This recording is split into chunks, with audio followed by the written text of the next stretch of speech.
Bonjour à tous les voyageurs littéraires. La dernière fois, on était dans la librairie Marie-Laura et Philippe nous avait présenté la librairie et la littérature québécoise. Cette fois-ci, il va nous présenter des livres qu'il trouve représentatifs de la littérature québécoise et de ses tendances. Alors Philippe, je vais te laisser la parole. Bien sûr.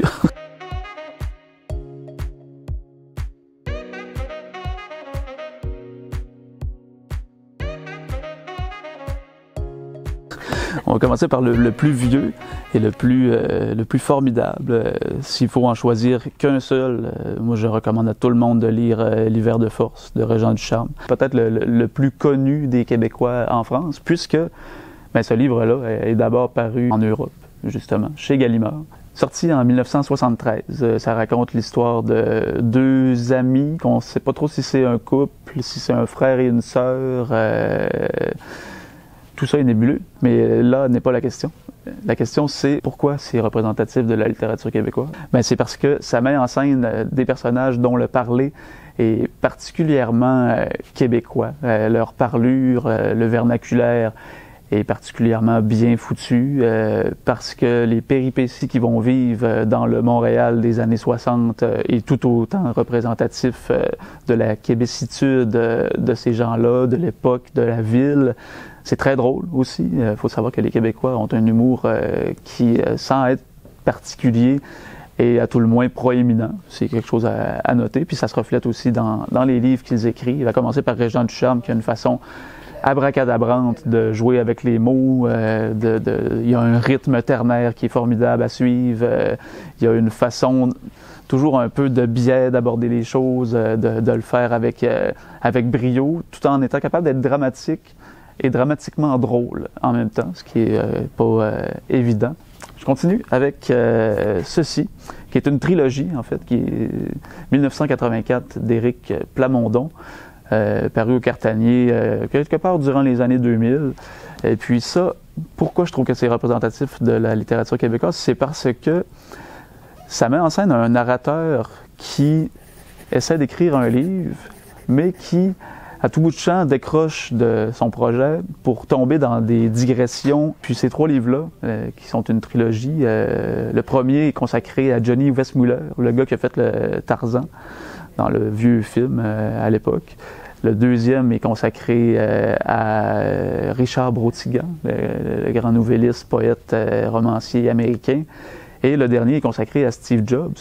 Mais tout ça sous couvert d'un projet de roman qui serait écrit par un personnage qui s'appelle Gabriel Rivage et qu'on va suivre au long de son projet romanesque qui n'aboutit pas parce que la fascination qu'il éprouve pour ces trois personnages-là dont je viens de parler le pousse sans cesse à tomber dans des digressions à propos de ces personnages-là, à propos de son rapport à ces personnages-là, à propos de ce que ces personnages-là charrient, représentent, sont pour, mettons, la civilisation occidentale nord-américaine et québécoise aussi par le fait même. Alors voilà, c'est un excellent livre. Éric Plamondon qui a écrit beaucoup d'autres choses. C'est son truc le plus représentatif.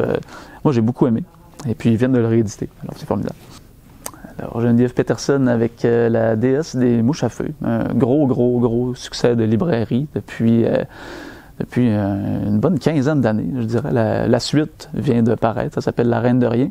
Mais si on s'en tient à La déesse des mouches à feu, c'est le récit d'une adolescence québécoise typique en région. L'autrice vient justement de la belle région du Saguenay-Lac-Saint-Jean, où nous sommes présentement. Et pourquoi c'est représentatif de la littérature québécoise? C'est bien parce que ça met en scène, dans un décor on ne peut plus québécois, ce que c'est que d'être une adolescente de 14 ans qui en est à ses premiers amours, à ses premières expériences, à ses premières rébellions, dans un contexte où on a hâte que l'enfance s'en aille au plus sacrant et que sans que la vie adulte advienne, on a envie de rester dans cette bulle adolescente-là aussi longtemps que faire se puisse. C'est quelque chose qui est un peu typique du peuple québécois, j'ai presque envie de dire. Morel de Maxime Raymond Bock, un sérieux prétendant au prix des libraires du Québec pour 2023. Si j'avais à parier sur un cheval, ce serait sur celui-ci que je mettrais mes billes. Un roman particulièrement excellent, c'est son premier, mais il avait déjà écrit des recueils de nouvelles. Et cette fois-ci, avec Morel, on va suivre la vie d'un ouvrier qui s'appelle Jean-Claude Morel, un ouvrier montréalais qui va avoir participé à tous les grands chantiers qui ont défiguré ou reconfiguré la ville, que ce soit creuser le métro de Montréal, faire partie de ceux qui ont bâti le stade olympique, ceux qui ont complètement rasé le quartier du Faubourg Amelas, tout ça. Et puis ce qui est formidable avec ce roman-là, c'est que de un, l'écriture est formidable, vraiment, et de deux, chaque fin de chapitre finit sur un fade-out pour s'ouvrir avec un nouveau chapitre dans un fade-in qui est comme le prolongement de la même scène, mais l'époque a changé. C'est ce qui est fabuleux avec ce roman-là, qui est très fluide, qui est très feutré aussi, tout en étant écrit dans une langue qui est quand même assez rude, mais très douce en même temps. Toujours le fun de parler en oxymore quand on parle de livres. Voilà. Fait que Morel de Maxime Raymond Bock, mettez ça dans votre besace.